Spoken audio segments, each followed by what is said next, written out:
قال الله سبحانه وتعالى في القرآن المجيد والفرقان الحميد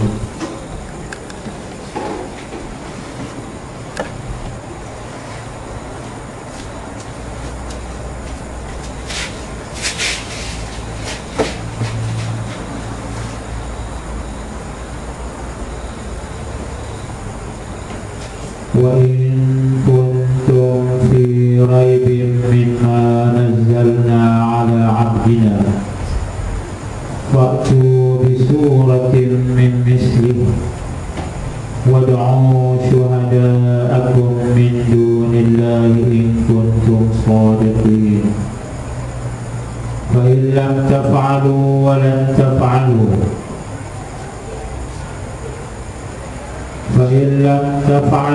ولن تفعلوا فاتقوا النار التي وقودها الناس والحجارة أعدت للكافرين وبشر الذين آمنوا وعملوا الصالحات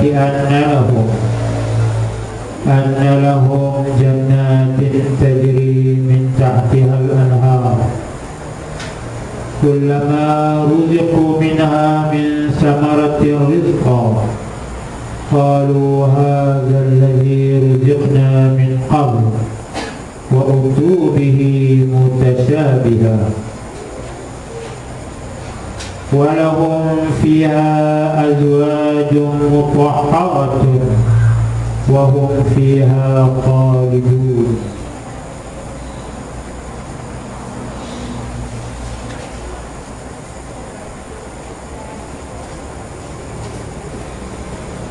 Pengajian tafsir pada malam ini bermula dari ayat wa in kuntum fi raibin mimma nazzalna ila akhir ayat.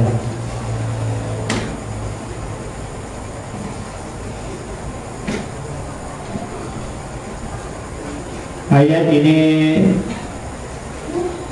diturunkan untuk menjawab soalan-soalan daripada tuduhan orang-orang musyrikin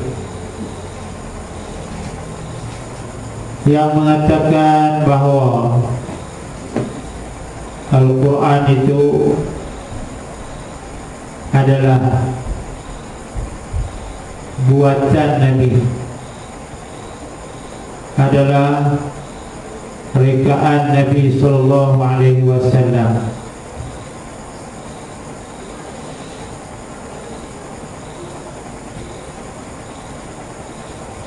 Jadi bila mereka menuduh Nabi sedemikian, jadi Allah Subhanahu wa taala dalam menghilangkan keraguan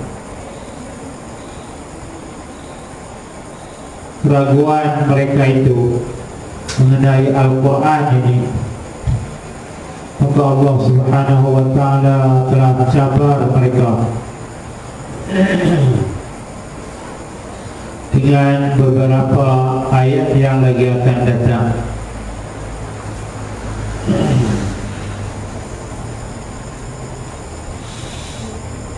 Wa in kuntum fi raibin, dan jika adalah kamu dalam keraguan, raib dengan makna syak, keraguan.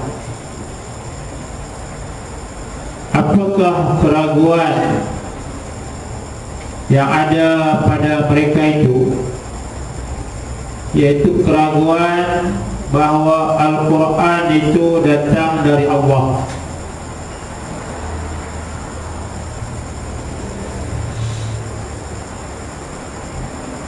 Ataupun Quran ini datang daripada Muhammad sendiri. Dua perkara, satunya daripada Allah Ta'ala, yang keduanya daripada Muhammad. Ini mana syak. Syak ni dua benda yang sama kedudukannya. Ini datang dari Allah ataupun dari Muhammad, itu yang dikatakan syak.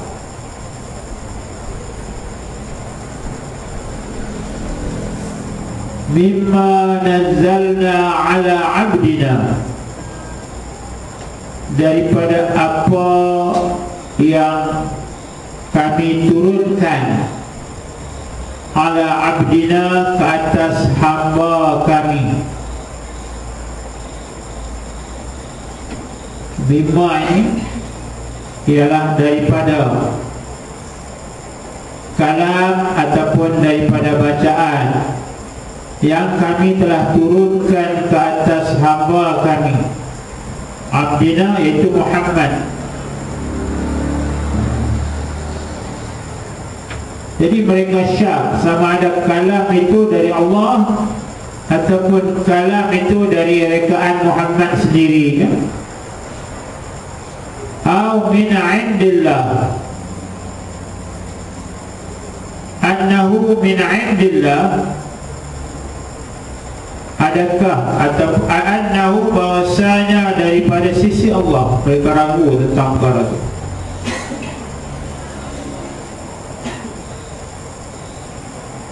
Jadi bila keraguan ini ada, jadi maka ragu dengan Al-Quran itu adalah alamat kufur.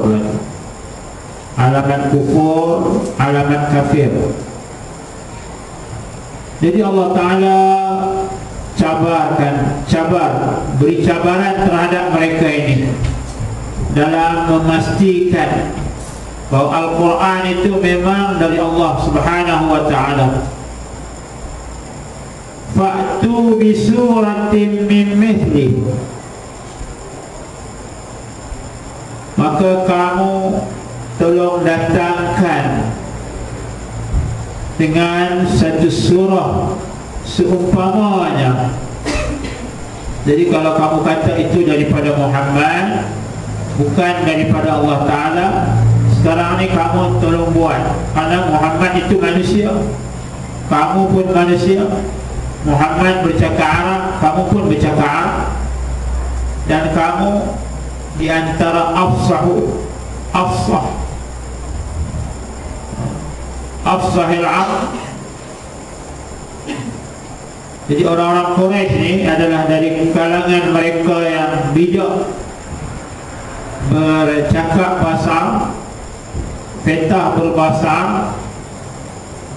Jadi kalau sekiranya itu datang daripada Muhammad, sedangkan Muhammad dari sudut kemanusiaannya, sudut bahasanya, percakapannya dalam bahasa Arab.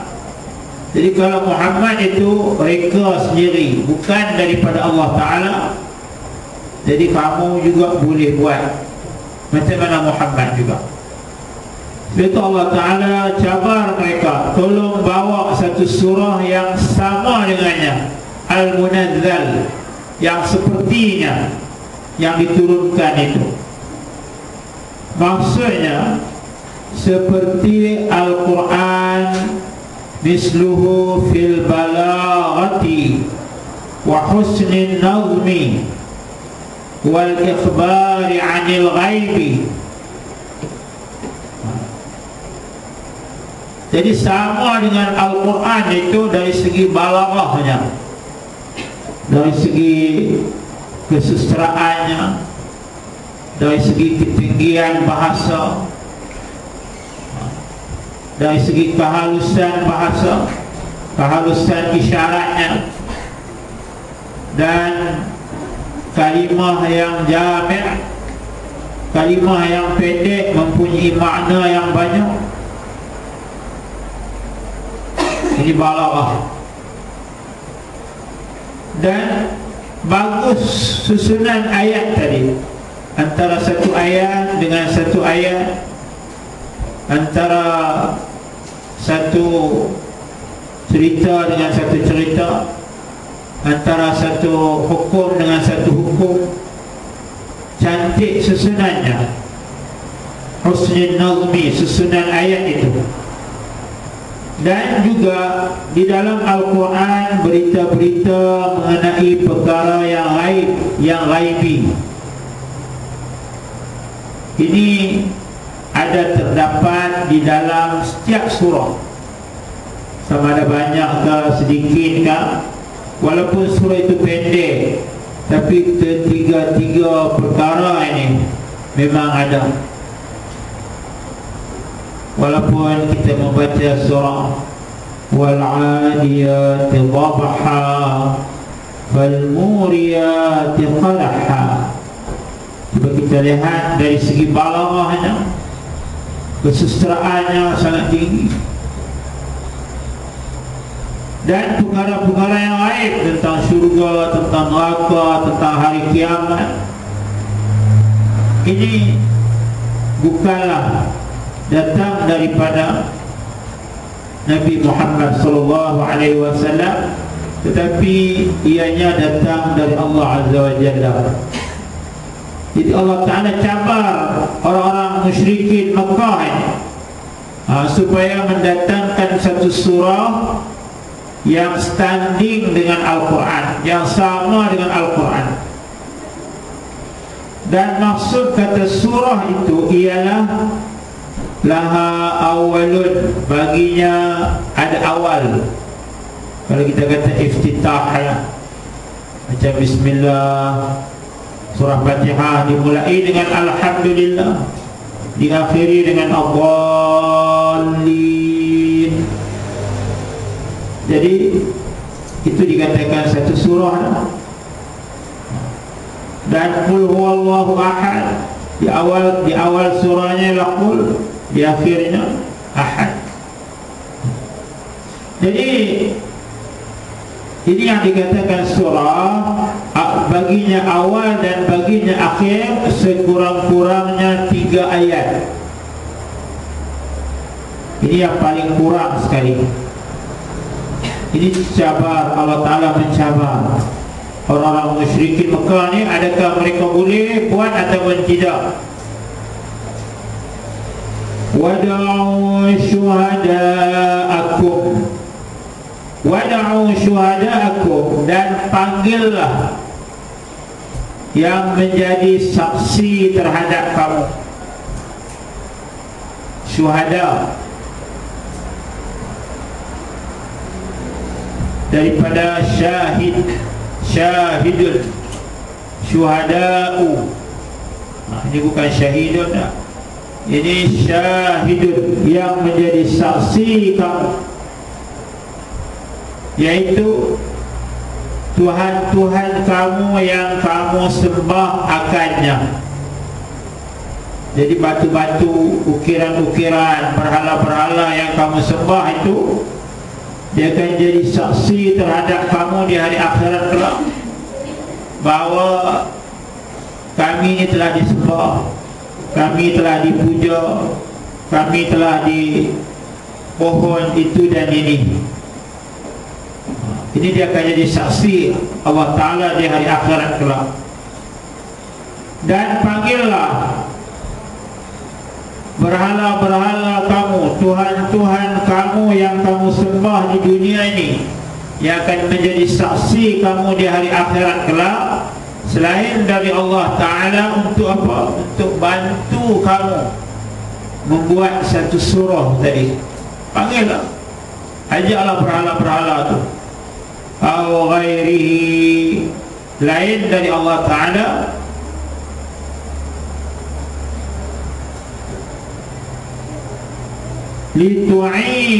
litu'inakum, supaya syuhada tadi, Tuhan kamu itu boleh membantu kamu, menolong kamu. Kalau sekiranya kamu orang yang benar, kalau sekiranya kamu ni betul-betul cakap, betul-betul cakap, betul-betul benar, sekarang ni kamu buat satu surah yang menyamai Al-Quran, kemudian panggillah berhala-berhala ni bantu kamu, karena kamu dah sembah dia sangat.